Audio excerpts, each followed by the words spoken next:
साथियों नमस्कार। इस वीडियो लेक्चर में हम लोग जिस पेपर को डिस्कस करने वाले हैं, यह पेपर 28 अप्रैल 2023 को जीवाजी विश्वविद्यालय ग्वालियर में जो बीए सेकेंड ईयर का एग्ज़ामिनेशन हुआ थे, उसका फाउंडेशन कोर्स का पेपर फर्स्ट का सॉल्यूशन इस वीडियो लेक्चर में हम लोग देखने वाले हैं। तो बीए सेकेंड ईयर यानी यदि आप द्वितीय वर्ष के विद्यार्थी हैं, यदि आप BA, BSc, BCom, BBA, BCA, बीएचएससी सेकेंड ईयर के विद्यार्थी हैं, तो इस पेपर का सॉल्यूशन देखना आपको अनिवार्य है। क्यों? क्योंकि वैसे तो बीए सेकेंड ईयर का पेपर है, किंतु इससे आप लोगों को आपका जो क्वेश्चन पेपर है उसको सॉल्व करने में मदद मिलेगी। तो साथियों, ये पेपर है 28 अप्रैल 2023 जीवाजी विश्वविद्यालय ग्वालियर में जो पेपर हुआ है उसका सॉल्यूशन हम लोग इस वीडियो लेक्चर में देखने वाले हैं। फर्स्ट क्वेश्चन आपको स्क्रीन पर दिखाई दे रहा है। श्रीमद् भागवत गीता में कर्म योगी में कितने नियम वर्णित किए गए हैं? तो पहले का आंसर यहाँ पर हो जाएगा साथियों, बी आंसर हो जाएगा। तो बी आंसर यानी कि ब, 4 नियम वर्णित किए गए हैं। आगे चलते हैं क्वेश्चन नंबर 2। श्रीमद् भागवत गीता का कौन सा अध्याय कर्म योग से संबंधित है? तो क्वेश्चन 2 को यदि हम लोग देखें तो इसका करेक्ट आंसर हो जाएगा बी, यानी कि 3 कर्म योग से संबंधित है। कौन सा अध्याय कर्म योग से संबंधित? तो तीसरा अध्याय कर्म योग से संबंधित है। प्रश्न क्रमांक 3, श्रीमद् भागवत गीता के अनुसार किस प्रकार के कर्म बंधन उत्पन्न नहीं करते हैं? तो तीसरे का करेक्ट आंसर हो जाएगा यहाँ पर डी, निष्काम कर्म। प्रश्न क्रमांक 4, निराला किस कवि का उपनाम है? तो प्रश्न क्रमांक 4 का करेक्ट आंसर हो जाएगा सी, सूर्यकांत त्रिपाठी निराला। आगे चलते हैं। प्रश्न क्रमांक 5, जागो फिर एक बार पाठ के कवि है? तो इनका नाम है सूर्यकांत त्रिपाठी निराला, यानी 5वें करेक्ट आंसर अ। दोपहर का भोजन किस विधा की रचना है? तो प्रश्न क्रमांक 6 का आंसर हो जाएगा ये एक कहानी है। प्रश्न क्रमांक 7, महादेव वर्मा की रचना का नाम क्या है? तो Gillu. 7वें correct answer A, Gillu इनकी रचना है। प्रश्न क्रमांक 8, जागो फिर एक बार किस विधा की रचना है? तो साथियों, जागो फिर एक बार यदि हम लोग देखें तो 8वें करेक्ट आंसर हो जाएगा एक कविता है। क्या है? कविता है। प्रश्न क्रमांक 9, गिल्लू किस विधा की रचना है? तो 9 का करेक्ट आंसर हो जाएगा बी, ये एक कहानी है। प्रश्न क्रमांक 10, दोपहर का भोजन के लेखक कौन है? तो 10वें करेक्ट आंसर हो जाएगा ए, अमरकांत। आगे चलते साथियों, प्रश्न क्रमांक 11, निम्नलिखित में से कौन सी रचना हजारी प्रसाद द्विवेदी की है? तो 11 का ए, नाखून क्यों बढ़ते हैं। प्रश्न क्रमांक 12, नाखून क्यों बढ़ते हैं किस विधा की रचना है? तो 12वें का करेक्ट आंसर यदि हम लोग देखें तो नाखून क्यों बढ़ते हैं, ये एक ललित निबंध है। क्या है साथियों? 12वें का करेक्ट आंसर हो जाएगा ब, ललित निबंध है। प्रश्न क्रमांक 13, राई नृत्य किस क्षेत्र का प्रसिद्ध नृत्य है? तो याद रखना साथियों, राई नृत्य जो है वो बुंदेलखंड क्षेत्र का प्रसिद्ध नृत्य है। प्रश्न क्रमांक 14, मामूलिया शिल्प कहाँ प्रसिद्ध है? तो 14 का करेक्ट आंसर हो जाएगा ब, बुंदेलखंड में प्रसिद्ध है। क्वेश्चन नंबर 15, कंघी बनाने का श्रेय किस जनजाति को जाता है? तो कंघी बनाने का श्रेय बंजारा जनजाति को जाता है। प्रश्न क्रमांक 16, किस बोली में पहेली को जनउला कहा जाता है? साथियों, वैसे इस क्वेश्चन को हमने ढूंढने का प्रयास किया है। तो जनउला, पहेली को जनउला छत्तीसगढ़ी भाषा में बोला जाता है, और यहाँ पर जो 4 ऑप्शन दिखाई दे रहे हैं उसमें छत्तीसगढ़ी मुझे कहीं दिखाई नहीं दिया है। तो अब इसका आंसर क्या होगा, ये थोड़ा डाउटफुल है। तो ये 16 का आंसर मैं बताने में असमर्थ हूँ। वैसे इसका करेक्ट आंसर मैं आपको बता रहा हूँ, छत्तीसगढ़ी। जनउला कहाँ कहा जाता है? तो पहेली को जनउला छत्तीसगढ़ी में कहा जाता है, इसका करेक्ट आंसर है। प्रश्न क्रमांक 7, फाग किस क्षेत्र का प्रसिद्ध लोक नृत्य है? 17वें प्रश्न का आंसर हो जाएगा बी, बघेलखंड का। प्रश्न क्रमांक 18, बुंदेलखंड में विवाह के अवसर पर कौन सा लोकगीत गाया जाता है? तो प्रश्न क्रमांक 18 का करेक्ट आंसर हो जाएगा सी, बन्ना बन्नी और गारी दोनों प्रकार के लोकगीत वहाँ पर गाए जाते हैं। आगे चलते प्रश्न क्रमांक 19, लक्कड़ बग्गा किस बोली का लोक नाटक है? तो प्रश्न क्रमांक 19 का करेक्ट आंसर हो जाएगा बी, बघेली का लोक नाटक है। आगे चलते साथियों, क्वेश्चन नंबर 20, होली के अवसर पर गाए जाने वाला लोकगीत क्या है?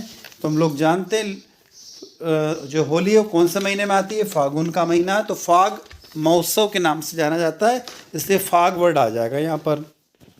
तो 20वां करेक्ट आंसर फाग। 21वां मुहावरा मूलतः किस भाषा का शब्द है? बहुत अच्छा प्रश्न साथियों। तो प्रश्न क्रमांक 21 का करेक्ट आंसर हो जाएगा ए, अरबी भाषा का शब्द है। मुहावरा क्या है? तो 22 का करेक्ट आंसर हो जाएगा बी, मुहावरा एक वाक्य है।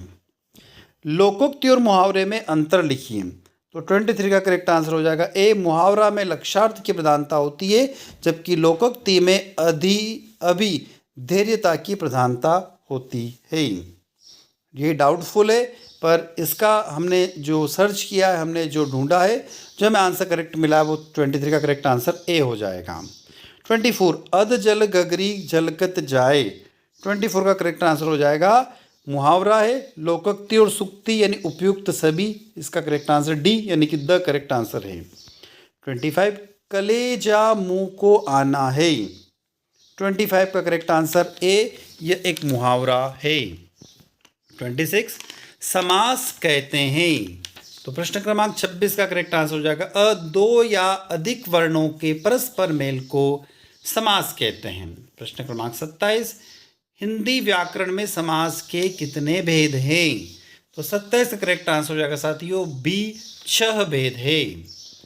पदों की प्रधानता के आधार पर उत्तर पद प्रधान समास को कहा जाता है। तो 28 का करेक्ट आंसर हो जाएगा साथियों बी, तत्पुरुष समास कहा जाता है।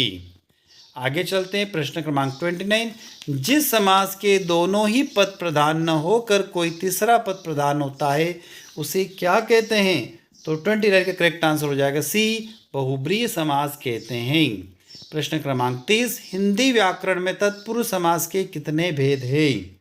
तो 30वें प्रश्न का करेक्ट आंसर हो जाएगा सी, यानी कि 6 भेद है। प्रश्न क्रमांक 31, जो कर्मशास्त्र विधि से नियत तथा कार्यतन के अभिमान से रहित एवं फल न चाहने वाले पुरुष द्वारा बिना राग द्वेष के किया जाए उसे क्या कहा जाता है? तो 31 का ए हो जाएगा असात्विक कर्म। प्रश्न क्रमांक 32, जो कर्म अधिक परिश्रम युक्त तथा भोग की इच्छा से अहंकारी पुरुष द्वारा किया जाता है उसे कौन सा कर्म कहते हैं? तो 32 का करेक्ट आंसर हो जाएगा सी, तामसिक क्रम, यानी कि स आंसर तामसिक क्रम कहा जाता है। प्रश्न क्रमांक 33, जो कर्म परिणाम हानि हिंसा और सामर्थ्य को विचार किए बिना केवल अज्ञान के वशीभूत होकर किया जाए उसे क्या कहा जाता है? तो 33 का करेक्ट आंसर सी, तामसिक क्रम कहा जाता है, तामसिक कर्म कहा जाता है। प्रश्न क्रमांक 34, निम्नलिखित में से कौन सी रचना निराला की नहीं है? तो 34 का यहाँ पर आंसर देखते हैं, नहीं है। तो गिल्लू जो है वो महादेवी वर्मा की है।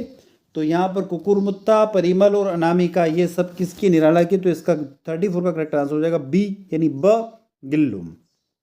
35, अमरकांत की कहानी है। तो 35 का करेक्ट आंसर हो जाएगा जिंदगी की जोंक और दोपहर का भोजन। इसका करेक्ट आंसर स, दोनों अ और ब। प्रश्न क्रमांक 36, महादेवी वर्मा का जन्म कहाँ हुआ? तो याद रखना साथियों, क्वेश्चन नंबर 36 का करेक्ट आंसर हो जाएगा ए, फारुखाबाद में हुआ। प्रश्न क्रमांक 37, महादेवी वर्मा की रचना है। 37 का निहार, निर्जा और यामा यानी उपयुक्त सभी, यानी 37 का द। 38, हजारी प्रसाद द्विवेदी का जन्म कब हुआ? तो हजारी प्रसाद द्विवेदी का जन्म 19 अगस्त 1907 में हुआ। तो 38 का करेक्ट आंसर हो जाएगा ए, 1907। 39, हजारी प्रसाद द्विवेदी का निबंध संग्रह का नाम क्या है? तो 39 का करेक्ट आंसर हो जाएगा अशोक के फूल, ए आंसर इसका करेक्ट है। प्रश्न क्रमांक 40, हीड़ गायन मध्य प्रदेश के किस क्षेत्र में गाया जाता है? प्रश्न क्रमांक 40 का करेक्ट आंसर ए, मालवा क्षेत्र में। 48, भगोरिया किस जनजाति का प्रसिद्ध नृत्य है? तो भील जनजाति का प्रसिद्ध नृत्य है। 41 का करेक्ट आंसर अ। 42, सूरेती क्या है? तो साथियों 42 का करेक्ट आंसर यहाँ पर दिया हुआ है। सूरेती एक भित्ति चित्र है जो कि बुंदेलखंड क्षेत्र में पाए जाते हैं या बनाए जाते हैं। तो सूरेती क्या है? तो एक भित्ति चित्र है, तो बुंदेलखंड क्षेत्र में पाए जाते हैं। 43 याद रखिएगा, आल्हा गायन किस क्षेत्र का प्रसिद्ध गायन है? तो 43 का करेक्ट आंसर सी, बुंदेलखंड का प्रसिद्ध गायन है। 44, घड़ों पानी पड़ जाना, घड़ों पानी पड़ जाना मुहावरे का क्या अर्थ है? तो इसका अर्थ हो जाएगा 44 का करेक्ट आंसर है सी, शर्मिंदा होना। 45, ओछे को प्रीति बालू की भीति कहावत का अर्थ है? तो 45 का करेक्ट आंसर ए, स्वार्थी व्यक्ति का प्रेम अस्थिर होता है। प्रश्न क्रमांक 46, प्रतिदिन में कौन सा समास है? तो 46 का ए, अव्ययभावी समास है। 47, वाक युद्ध में कौन सा समास है? तो 47 का आंसर हो जाएगा यहाँ पर बी, करण तत्पुरुष समास है। 48, सभ्यता का अर्थ है?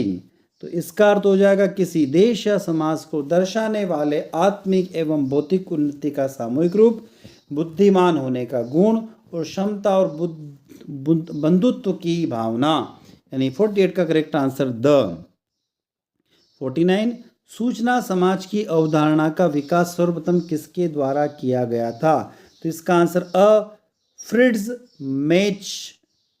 मेजल्फ के द्वारा किया गया था। और प्रश्न क्रमांक 50, आखिरी प्रश्न हिंदी का, इसके बाद इंग्लिश चालू हो जाएगी। इंग्लिश के हम नेक्स्ट क्वेश्चन देखेंगे। तो 50वां प्रश्न संस्कृति का गुण है? तो 50 का आंसर हो जाएगा भौतिक उन्नति। साथियों ये थे हमारे 50 महत्वपूर्ण प्रश्न जो हम लोगों ने देखे। जीवाजी विश्वविद्यालय का 28 तारीख का जो पेपर हुआ था उसका सॉल्यूशन। अब हम चलते इंग्लिश की तरफ। इंग्लिश का पेपर हम लोग देखने वाले हैं। साथियों अब हम देखने वाले हैं, यहाँ पर स्क्रीन पर आपको दिखाई दे रहा है, जीवाजी विश्वविद्यालय ग्वालियर 28 अप्रैल 2023 को बीए सेकेंड ईयर का जो पेपर हुआ फाउंडेशन कोर्स का पहला पेपर, उसका part B English language and foundation, यह पेपर भी 1 घंटे का हुआ था। अब इस पेपर का सॉल्यूशन हम लोग देखने वाले हैं। तो चलते हम इसके सॉल्यूशन की तरफ। यहाँ पर पहला क्वेश्चन आपको स्क्रीन पर दिखाई दे रहा, the poem the daffodils is written by. तो प्रश्न क्रमांक 1 का करेक्ट आंसर हो जाएगा रवींद्रनाथ टैगोर, यानी ए। आगे चलते क्वेश्चन नंबर 2, यहाँ पर दिया हुआ है क्वेश्चन नंबर 2 का करेक्ट आंसर हो जाएगा साथियों B, beings alone. Question number 3, the title of daffodils referred to, ये डैफोडिल्स जो है वो कविता किसको रिफर्ड की गई है? तो तीसरे का करेक्ट आंसर है फ्लावर, यानी सी ऑप्शन। प्रश्न क्रमांक 4, the poem bangle sellers is written by, तो bangle sellers written by Sarojini Naidu.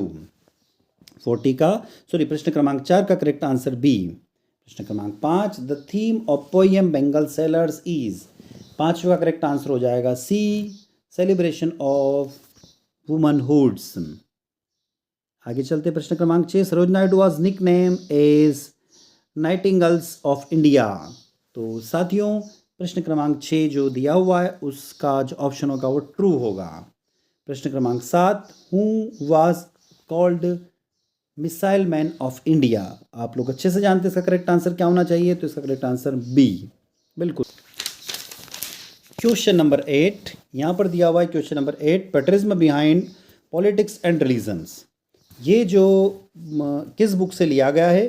तो इग्निटेट माइंड इस बुक से लिया गया है। और ये बुक जो लिखी हुई है ये हमारे देश के पूर्व राष्ट्रपति doctor APJ Abdul Kalam missile man के द्वारा लिखी हुई है।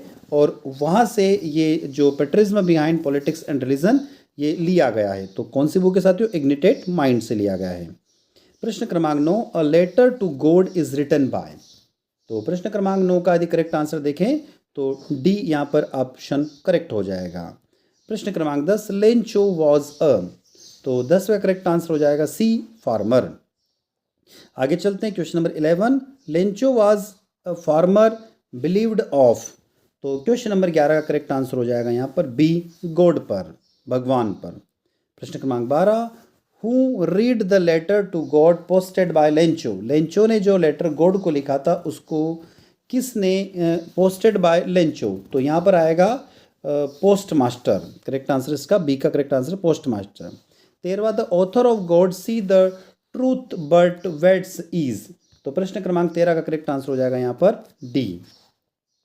आगे चलते हैं, question number 14, who was a इविन अकनोवास, तो 14 का करेक्ट आंसर साथियों यहाँ पर हो जाएगा डी। 15, वेयर वाज एक्नोविज गोइंग्स, तो 15वें का करेक्ट आंसर यहाँ पर हो जाएगा साथियों बी, नाइजिम्स फेयर्स, एक मेला लगा हुआ था, उस मेले के बारे में बात होती है। प्रश्न क्रमांक 16, साथियों इसका 16 का जो 16वें का करेक्ट आंसर है वो 26 ईयर, याद रखना 26 ईयर, और यहाँ पर किसी भी ऑप्शन में 26 ईयर मुझे दिखाई नहीं दे रहा है, तो 16 का थोड़ा सा डाउटफुल कंडीशन है। मैं यदि बताऊँ तो इसका करेक्ट आंसर है 26 ईयर, और 26 ईयर आपको यहाँ पर दिखाई नहीं दे रहा, तो 25 ईयर एक बार हो सकता है, यदि जब पेपर चेक किया जाएगा तो 25 ईयर को कंसिडर कर सकते हैं, पर करेक्ट आंसर है 26 ईयर। आगे चलते हैं, यहाँ पर कंप्रेशन स्किल दी हुई है और यूनिट नंबर 3 की तरफ आगे हम लोग, एक पैसेज दिया हुआ है आपको जिसको रीड करना है। Read the followings passage carefully and answer early rising, ऐसा कुछ क्वेश्चन पूरा पैराग्राफ दिया हुआ है। इस पैराग्राफ को आप जो स्क्रीन पर चल रहा है आप इसको रोक कर पूरा रीड कर लेना, पढ़ लीजिएगा। हम सीधे चलते हैं इसके आंसर्स की तरफ।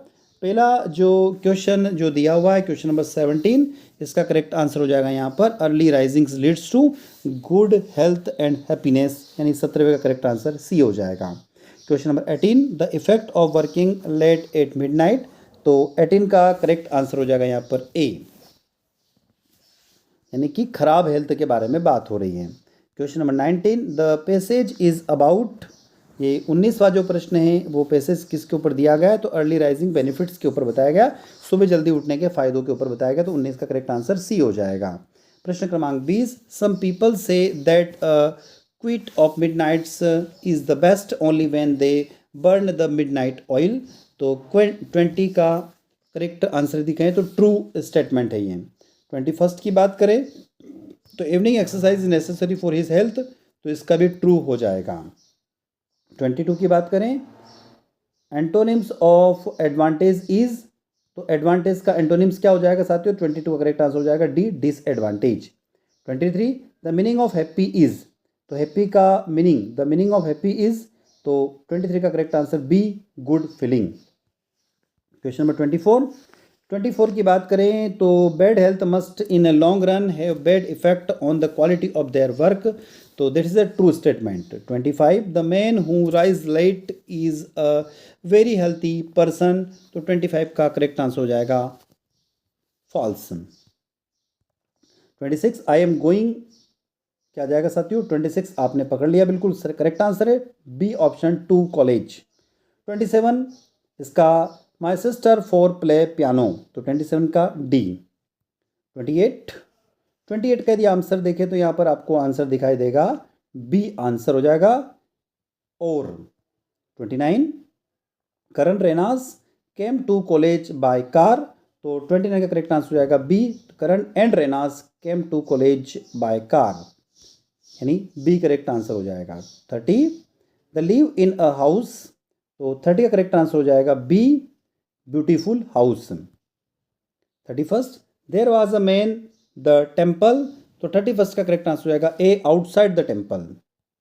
32, ही प्लेड 2 अदर गेम्स, तो 32 का करेक्ट आंसर हो जाएगा लाइक क्रिकेट, मैं क्रिकेट के जैसे 2 अलग अलग गेम्स को पसंद करता हूँ। 33, the moon is a moon, 33, the moon is a moon, it shine और नॉट, तो 33 का करेक्ट आंसर हो जाएगा ए। तो ये हमारा 33वां क्वेश्चन हो गया, ए आंसर इसका करेक्ट हो गया। अब हम चलते हैं क्वेश्चन नंबर 34 की ओर। Question number 34, last week he was a hospital, तो 34 करेक्ट आंसर हो जाएगा ए, इन हॉस्पिटल।